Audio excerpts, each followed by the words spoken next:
starting from the previous topic, Wi-Fi standards.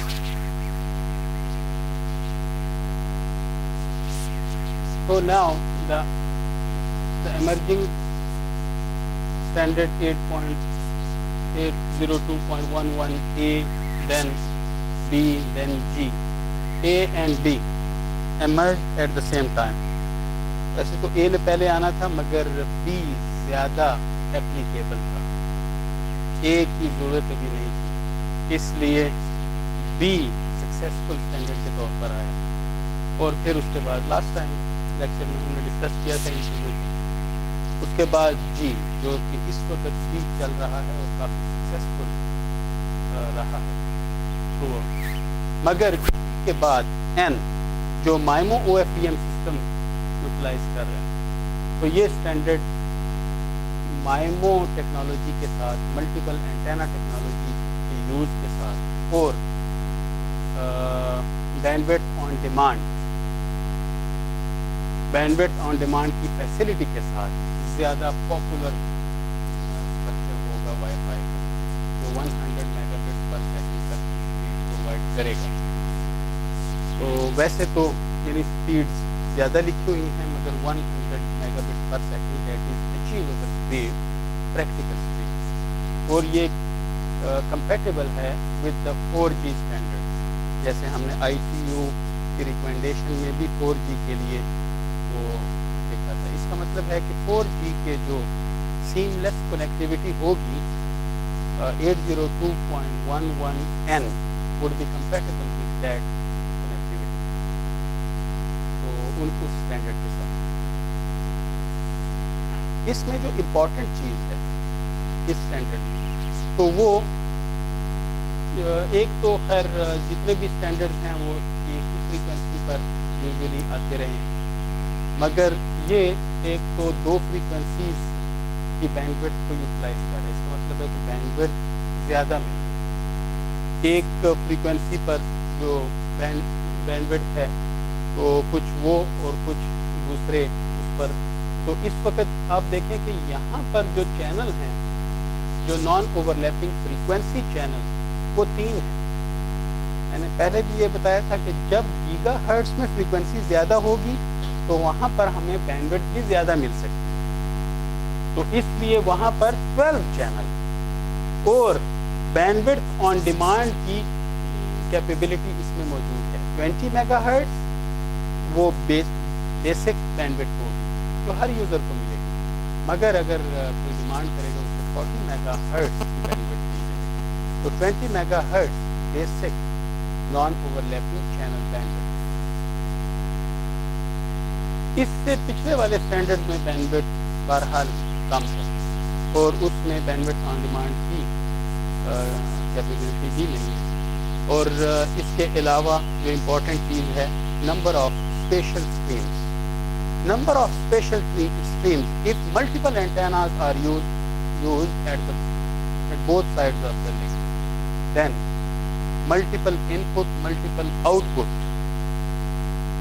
facility can be utilized, یا technology کا use کر سکتے ہیں.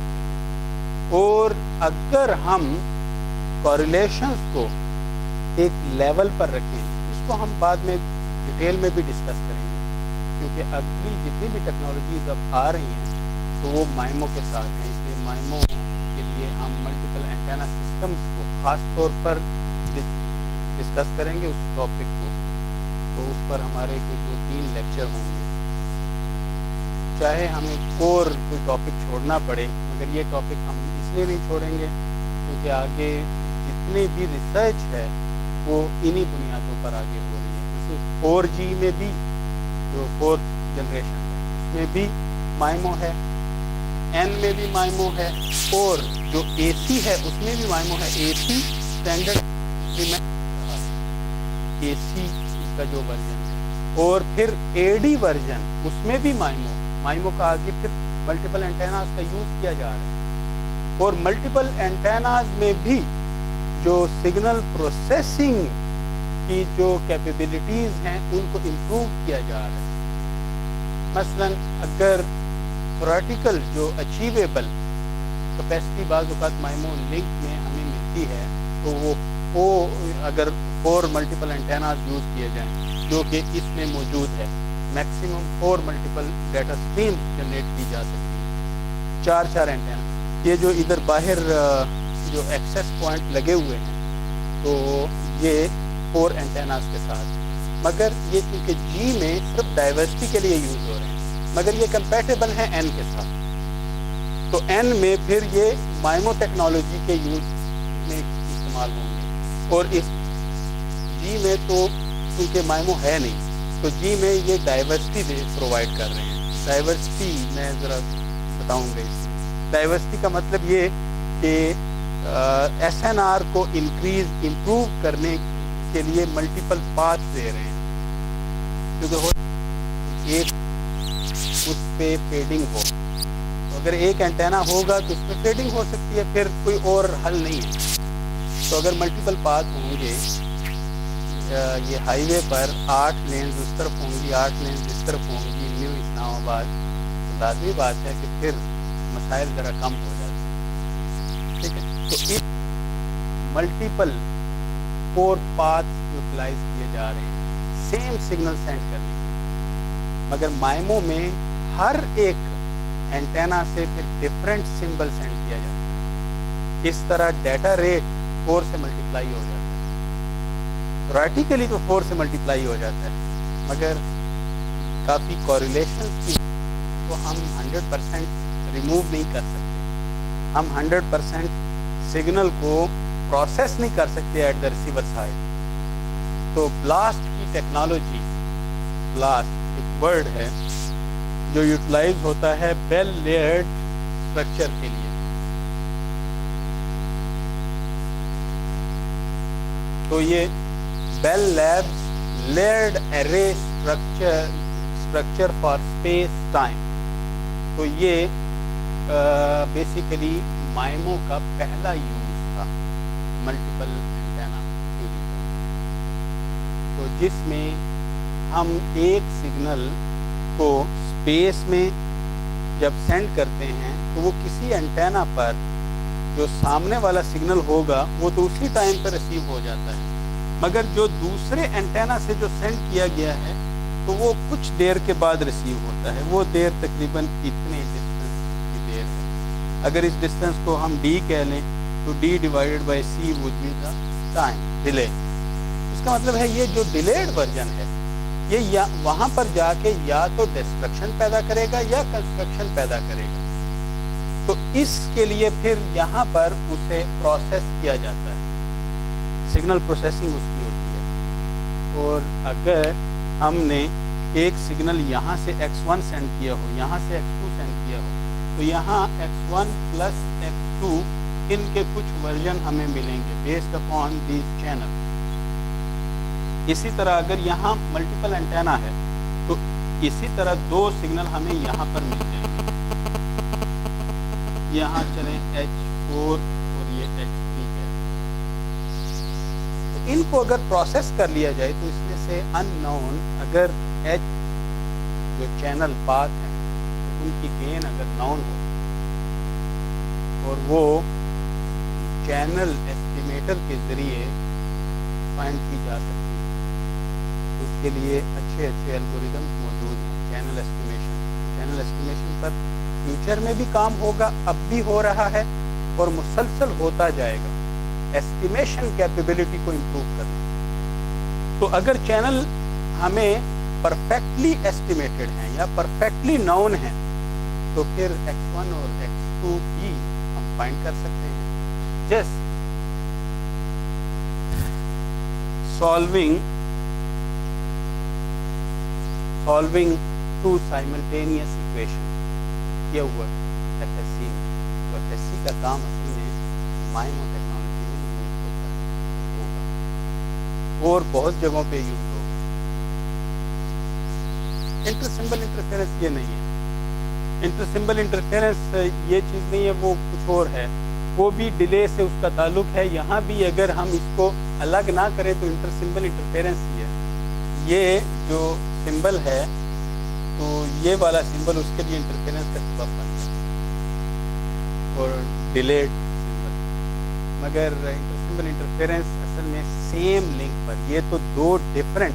جب ہم اس کی پروسیسنگ ایسے کریں کہ اس H2 کو ہم نلیفائی کر دیں اس میں سے, ہمیں تو X1 مل گیا یہاں سے, اور اس H3 کو یہاں سے نلیفائی کر دیں یہاں سے X2 مل گیا. تو اس کا مطلب یہ ہوا کہ ورچولی ہم اصل میں دو ڈیٹا اسٹریم جنریٹ کر رہے ہیں. And because these two data streams are orthogonal in space through space-time processing. تو یہ space time processing ہے. ایک تو ٹائم ڈیلے کی وجہ سے ٹائم اس میں آتا ہے, دوسرا اسپیس.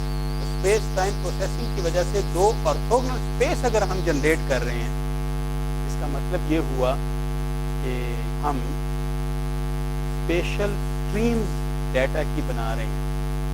جتنی اسپیشل اسٹریمز ہمارے پاس بنے گی, that would be the number of times we can multiply the data rate. تو اگر ہم 8x8 سسٹم یوز کریں تو 8 ٹائمز ہم انکریز کر سکتے ہیں تھیوریٹیکلی.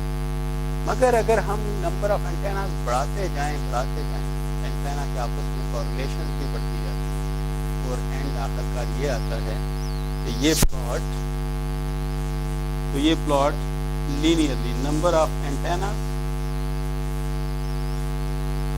ایلیمنٹس یعنی ان دا ارے ان مائمو, اور یہاں سے ہم کہہ سکتے ہیں کہ ڈیٹا ریٹ. تو جیسے جیسے نمبر آف اینٹیناز تو لینیئرلی بڑھ رہا ہے, مگر کچھ دیر کے بعد جا کے یہ یوں ہونا چاہیے. اس کا مطلب ہے کہ نمبر آف اینٹیناز اگر بڑھا دیں, ڈیٹا ریٹ پر افیکٹ نہیں پڑ رہا, ڈیٹا ریٹ نہیں بڑھ رہا, اور تھوڑا سا اگر اور بڑھا دیا تو نیچے کی طرف آنا شروع ہو جائے, کیونکہ کوریلیشنز اب حاوی ہونا شروع ہو جائیں. تو یہ جو پوائنٹ ہے یہ امپورٹنٹ پوائنٹ ہے, اس کو سمجھنا کہ کوریلیشنز کب آتی ہیں. اس لیے پھر آج کل بھی ریسرچ ہو رہی ہے کوریلیشن میں, آج سے 5-10 سال پہلے بھی ہو رہی تھی اور اب بھی ہو رہی ہے, اور اینڈ نہیں ہو رہی. 10 سال پہلے تو جسٹ ویگ سے آئیڈیاز تھے کہ کوریلیشن کوئی افیکٹ دیتی ہے ڈیٹا ریٹ, زیادہ کلیئر نہیں تھا. مگر آج سے 5 سال پہلے کافی چیزیں انالائز کر لی گئیں, اور آج سے شاید 10-15 سال تک کوریلیشن پہ ریسرچ ہوگی. اینٹیناز کے آپس میں کون کون سی کوریلیشن ہیں, کپلنگ افیکٹس ہیں, پیراسٹک افیکٹس ہیں, یعنی ایک اینٹینا کے دوسرے پر اگر وہ اس وقت ایکٹیو نہ ہو. تو اگر ہم ریسرچ میں سگنل پروسیسنگ ٹیکنیکس کو اور ان کوریلیشنز کو ہم سپریس کریں اور سگنل پروسیسنگ ٹیکنیکس کے ذریعے ان کو امپروو کریں, کیونکہ جیسے جیسے آگے ٹائم بڑھتا جاتا ہے